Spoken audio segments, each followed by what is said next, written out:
prohibitive parking costs in Perth. It always spawns new ideas, and one new idea is that you, the resident of Perth, can rent out, if you like, the bays that you may have available to you under your carport or at the front of your road, and actually get paid for doing so to make it easier for someone who wants to save some money on parking, perhaps wants to park closer than where they normally would, so they come to these arrangements. Now, this has been spawned through a website. It's called Parkhound. It started over East. It's spread here, and it seems to be being taken up by more people in Perth. But the Perth City Council have concerns, and they've warned people, or are warning people, that they could be prosecuted if they continue to rent out their land, their space, to people who are parking in the CBD and around. Let's see how it is progressing in Perth, and then get a reaction from the City of Perth as to why they are concerned about it. First of all, Michael Nuciforo is the co-founder of Parkhound, and he joins me now. Michael, thanks for your time. Hi Gary, how are you? It's good to have two dog stories in a row. I know, I was going to say, there was a nice segue there, wasn't there? All right, let's just talk about it. Now, this idea, for people that aren't aware, started over East, is that right, in Melbourne? Yeah, we founded the company in Melbourne, but we've expanded across Australia now, and we've got 91 parking spaces in WA at the moment. And how quickly has that developed for you? In Perth, we get around the Perth area in WA, we tend to get about 3 to 4 parking spaces a week that, new people leasing out their parking space. Australia-wide, we've got 1,400. Obviously, Melbourne and Sydney having bigger populations is where we have the bulk of our listings, but WA, in terms of per capita, is doing really well. All right, and it's essentially that people go onto your website and register their interest in becoming someone who rents out their bay or their space that they have. And then do they negotiate a fee, or how is that done? What we do is we've got a unique system that actually recommends a price for the person based on their location, and if they're in any specific landmarks or public transport, they're able to edit that to suit their needs. And then people who are making a booking can then also provide a negotiated offer, but typically the price we recommend is what the people end up booking it for. All right, and is that cheaper than it would cost them normally to park? Yeah, so from our research, it tends to be about 50 to 60% cheaper than if they were to pay for a normal commercial parking garage within the city area, and it gets even cheaper if you're out into the suburbs or near major sort of sporting grounds, etc. What did you face some resistance over East in terms of local councils, authorities that were concerned about this practice? Have you faced those obstacles before? No, absolutely not. So we've received a lot of support from the City of Melbourne, the City of Sydney, and essentially they're really keen on us, creating a marketplace where they don't have to build or cater for more parking spaces. We can essentially reuse the parking spaces we already have that are going unused. And we have a good mix now of also commercial car parking partners, so people who run their own commercial car parks, renting them out through our site. It's just a much easier way for them to manage their inventory and get more bookings to their parking lots. So are you aware that the City of Perth has concerns about what you do? Yeah, so we tried to reach out to the City of Perth last year because they raised some concerns. It was difficult to get in touch with them, to be honest, and I think the challenge is that, from our legal advice and we've gone through the Perth parking scheme with a fine-tooth comb, that we can see that these parking places and commercial parking spaces, so their definition within the guidelines themselves is that it has multiple bays, is exclusively used for commercial parking and is open to the public, and our residential parking spaces don't fit under those guidelines. Now, we do have a number of commercial parking partners within Perth, and they are registered under the Perth parking scheme and they do pay the parking levy, but for our residential premises, our legal advice is that they do not apply to that parking scheme. But have they got levies in Melbourne and Sydney that the councils operate over there, or is this only WA as far as you know? No, they do have levies. So if you're a commercial car park within the City of Melbourne, the City of Sydney, you do have to pay a levy. But there are a number of different stipulations that you need to meet. It doesn't depend on the number. It also depends on, how busy that area is in regards to whether it applies for the levy or not. Okay, I've got Gary Stevenson. He's the Chief Executive Officer of the City of Perth on the other line. Thanks for joining us, Gary. You there, Gazza? Gary? Yeah, good morning. Gary. Look, what is the problem that you have with this? Is it just because it's a way around the levy and that therefore it reduces your income? Look, let's be very, very clear. The levy that's charged to commercial properties that use car parking bays is actually charged by the state government, goes to the state government, and is dictated by the state government. So it's not a revenue issue for the City of Perth. I'm just listening to Michael, and look, congratulations on a great idea. It may well be the way of the future, the way of the future when the rules change, but at the present time, we've got an obligation to make sure that those people that are using the Parkhound service know the rules and understand the risks that they take.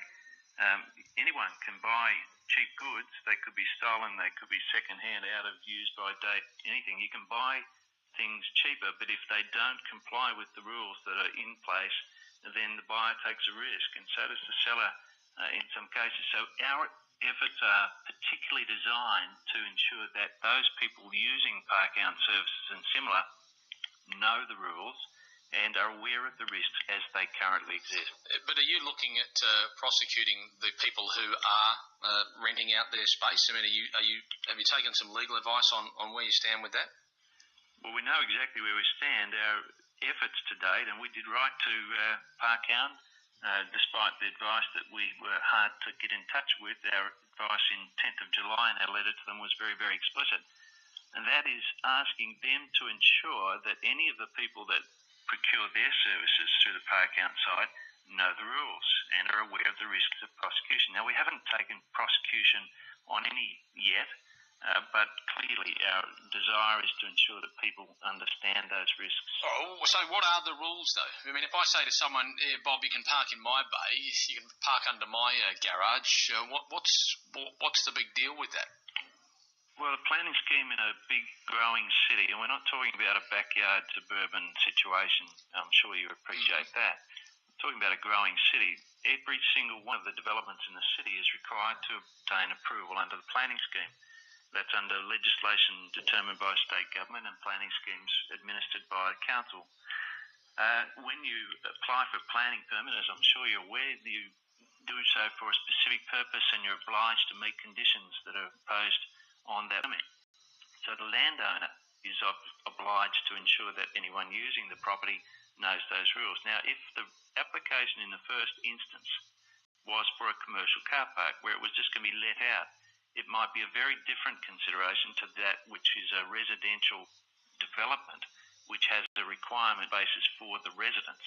They're two different things and will be treated very differently.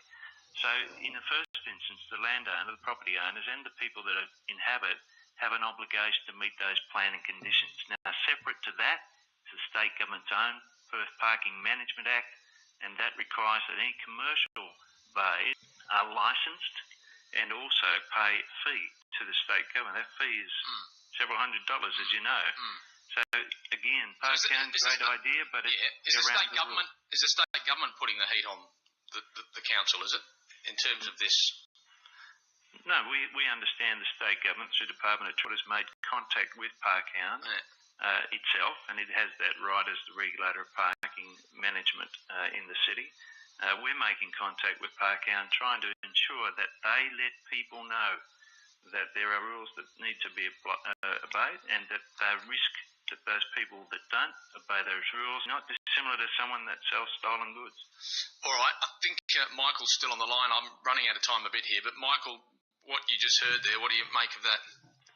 I think Gary uses the word risk very loosely because in the sense, if you actually read Section 5 of the planning scheme, I'm not sure if Gary's actually read it, it says a person who is visiting a permanent resident of the building, so visiting, and is parked in a space set aside for the use of such visitors, is not under the planning scheme, is not required to have a licence. So I think it says it all there, and that's the sort of advice that we gave back to the City of Perth as well. So I think from our perspective, it's clear that, it's a very popular service and there's a clear conflict of interest. I think the City of Perth operates 33 car parks within the CBD, and they just see us as a competitor, and they want to sort of maintain the monopoly, really. All right. It's a very interesting debate. I appreciate both of your time. That's Michael Nuciforo from Parkhound, the idea, the concept that's coming up that you're hearing more about, and Gary Stevenson, the CEO of the City of Perth. But I'd like to ask people who just heard that, what do you make of it? Have you gone along with the Parkhound idea? Are you actually earning some income from leasing out your parking bays to people who struggle to find space or don't want to pay the sort of fees that are on offer? I'd like to get your point of view on it. Who's right and who's wrong here? Bureaucracy does tend to try and rule everything. Sometimes it just sounds like people that think outside the square do get caught up in the red tape eventually, but I don't see any real harm if I've got a property that might have two bays with it not in them during the course of the day. To charge a nominal fee for someone to park there doesn't really seem a big deal to me. But anyway, what do you reckon? 9221 882 is the number to call right now. It's 22 minutes past 9. Sports Today. Rodney Hog's coming in the bowl. Davey story, you might have another one. 9221 882. And we're just talking to two parties in this issue of whether you should be allowed to rent out the car bay at the front of your house to someone in the CBD for parking. Like I said, I don't have a problem with it. Hamish is on the line. G'day, Hamish. G'day, Gary. I just wanted to say that I rent out my bedroom in my apartment. I reckon that's kind of the same, and I've got a spare car park. Yeah. I think I might go onto the website and do it. I think it's a great idea. Yeah. I mean, obviously the demand's in the CBD, no doubt about that. That's where the demand is, and, the residential areas don't come into it. But yeah, what's the difference between saying I've got a room to rent as opposed to I've got a bit of concrete at the front of my driveway to rent? Yeah. I guess if I can make an extra, whatever it is, I'm not sure how much it would be, but any money is good money. I'd go on the website and I'm going to do it. Yeah, all right. Well, there you go. Parkhound, mate. Go for it. Gary Stevenson obviously has to put the City of Perth's position, but, it was a bit tied up in legalese and jargon about risk and so on and so forth. It's just a space to park a car. It's not like you're letting someone into your house and giving them the key. 9221 882 is the talkback number. As I said, the terror alert